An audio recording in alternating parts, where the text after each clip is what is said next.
Bonjour les amis, j'espère que vous allez bien et que votre famille se porte super bien. Les amis, je viens d'apprendre qu'il y a réseaux sociaux et réseaux sociaux. C'est-à-dire, il y a les réseaux sociaux virtuels et il y a aussi les réseaux sociaux spirituels. Je vous raconte une histoire que j'ai entendue. Donc, c'est l'histoire d'une jeune fille qui était sur les réseaux sociaux. Elle scrollait comme d'habitude. Là, elle reçoit un message d'un monsieur. Le monsieur, il n'était pas extrêmement beau, mais il était correct, il était propre. Donc, la fille, elle a dit, ah, pourquoi pas? Elle lui répondait, lui demande, bonjour ma chérie, comment tu vas et tout. Il essaye de la draguer et tout. Elle, de son côté, elle était célibataire. Elle avait pas, c'était une jeune fille. Elle n'avait pas de copain. Fait qu'elle répond. C'est comme ça qu'ils commencent à discuter ensemble. Ils discutent et le gars commence à l'intéresser. À un moment donné, le gars, il dit, ah, ben, vu qu'on n'est pas dans la même ville et tout, j'aimerais beaucoup te rencontrer et tout. La fille a dit, oui, moi aussi, je veux te rencontrer. La fille, elle dit, ah, tu peux venir ici dans ma ville ou je peux aller dans ta ville. Le gars, il dit, non, je préfère venir. Ensuite, la fille, elle lui dit, ok, il n'y a pas de problème, tu peux venir. Mais le gars, il lui dit, oui, j'aimerais ça vraiment venir, mais il faut que tu m'invites. La fille, elle trouve ça bizarre. Elle dit, mais je te dis de venir. Comment tu me demandes encore de t'inviter? C'est une invitation. Il dit, non, j'aimerais que tu me dises, mon chéri, tu es le bienvenu chez moi. Donc, je t'invite à venir chez moi. Et la fille, elle a trouvé ça un peu bizarre. Elle dit, mais pourquoi tu insistes comme ça? Pourquoi c'est aussi solennel et tout? Le gars, il dit, ouais, s'il te plaît, chérie, si tu veux que je vienne, il faut m'inviter correctement parce que d'où je viens, dans ma famille, selon mon éducation, il faut avoir une invitation cordiale avant de se pointer chez quelqu'un, étant donné que c'est la première fois. La fille, elle a écouté ce qu'il a dit. Ça a un peu fait baisser ses doutes. Donc, elle a dit, mon chéri, je t'invite à venir chez moi, tu es le bienvenu. Là, le gars, il a dit, oui, merci. Demain, je vais me pointer chez toi. Attends-moi demain à minuit. La fille a dit, mais comment ça à minuit? Il dit, non, non, j'ai besoin, en fait, vu que c'est loin, je vais arriver vers minuit. Donc, c'est pour ça que je te dis de m'attendre vers minuit. La fille a dit, oui, ok, pas de problème. Donc, à minuit, elle entend sonner à la porte. Elle se dit, ah, il n'avait pas mon adresse, ça peut pas être lui, mais je vais quand même aller voir qui c'est. Quand elle ouvre la porte, il y a personne. Elle sent juste un vent qui souffle. Et puis, elle dit, ah, ok, c'est peut-être une erreur. Quelqu'un a dû sonner chez le voisin, il a confondu. Enfin, bref. Elle a fermé la porte. Et elle attend. Elle essaye d'appeler le gars. Elle ne retrouve plus son numéro de téléphone. Elle essaie de le joindre sur les réseaux sociaux. Son profil est comme anonyme. Il n'y a plus personne abonné à ce profil sur les réseaux sociaux. Donc, la fille, elle ne comprend pas. Elle dit, mais j'espère que tout va bien. Elle s'inquiète et tout. Finalement, dans l'inquiétude et tout ça, elle s'endort. Lorsqu'elle dort, elle rêve que on s'en va il est minuit, puis on a cogné à la porte. Quand elle ouvre, elle voit que c'est le gars. Et ça, c'est dans le rêve. Et elle ouvre la porte. Le gars, il entre.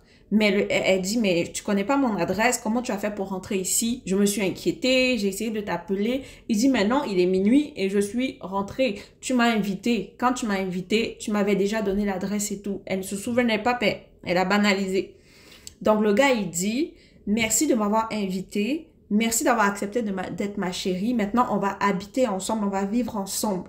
La fille a dit, mais on vient de se connaître. Comment ça, tu viens ici et tu veux qu'on habite ensemble? On ne se connaît pas. C'est la première fois qu'on se rencontre. Il faut apprendre à se connaître avant de voir si on peut vivre ensemble, éventuellement se marier et tout ça. Mais c'est pas tout de suite. Le gars, il dit juste que peu importe ce que toi tu dis, tu m'as déjà invité et je suis là. Donc, quand j'arrive, je ne peux plus partir comme ça. Donc, on va juste habiter ensemble et tout. Donc, le rêve est passé. La fille a banalisé. Elle s'est levée le matin et elle allait travailler. Mais déjà, elle a commencé, elle était fatiguée cette journée. Elle ne comprenait pas ce qui se passe. Elle a eu des problèmes au travail. Enfin, juste cette journée, comme ça arrive souvent d'avoir une journée de malchance là. C'était une journée de malchance pour elle. Elle n'a rien compris.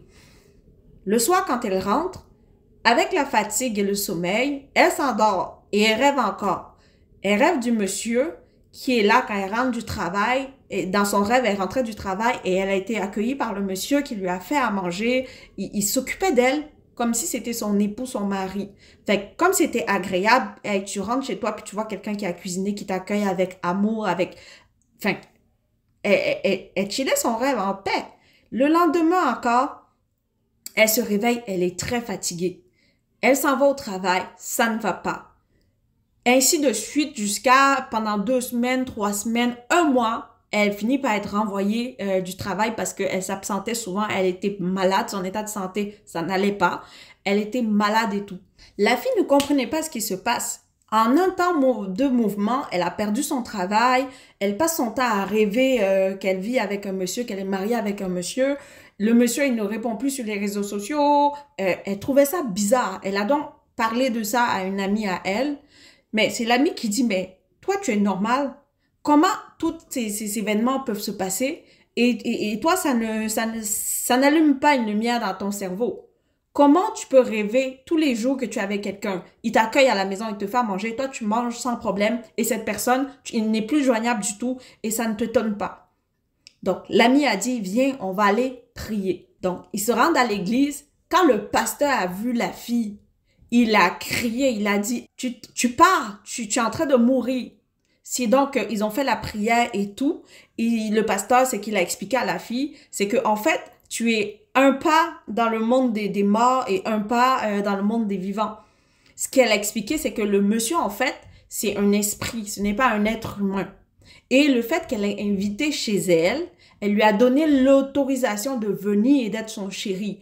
Et entre nous, on sait que le mariage entre esprit et humain, ça n'existe pas. Donc, le gars, ce qu'il, lui, il voulait, c'est qu'il vient, il habite avec la fille et petit à petit, elle meurt tranquillement jusqu'à ce qu'elle vienne le retrouver de l'autre côté. Donc, c'est ça qui se passait. C'est pour ça qu'elle était fatiguée. C'est pour ça qu'elle était malade. C'est pour ça que tout n'allait pas, en fait, parce qu'il fallait qu'elle se sépare de tout ce qui la lie dans le monde des vivants pour qu'après, elle meure puis qu'elle vienne le retrouver dans son monde. C'est ainsi que les prières ont commencé. Et le gars ne lâchait pas. Là, il s'est manifesté. Il a dit non, elle est à moi. Elle m'a donné l'autorisation de son propre gré que je vienne habiter avec elle, que je devienne son chéri. Je ne pars pas avec les prières et tout, et tout, et tout. Voilà, il est parti. Mais la fille, elle a encore des séquelles. Elle ne va pas bien, sa vie professionnelle, elle a comme perdu une partie de son étoile. Ça va un peu grâce aux prières, mais elle ne retrouve pas la santé complètement. C'est encore bancal.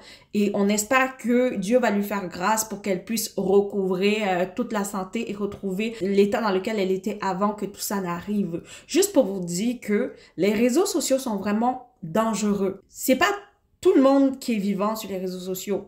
Il y a des esprits, il y a énormément de choses qui se passent qu'on ne sait pas parce que on ne sait pas dans quel monde les personnes qui nous écrivent, on ne sait pas dans quel état d'esprit. C'est loin, on ne sait pas, donc faisons attention. C'était tout pour mon histoire.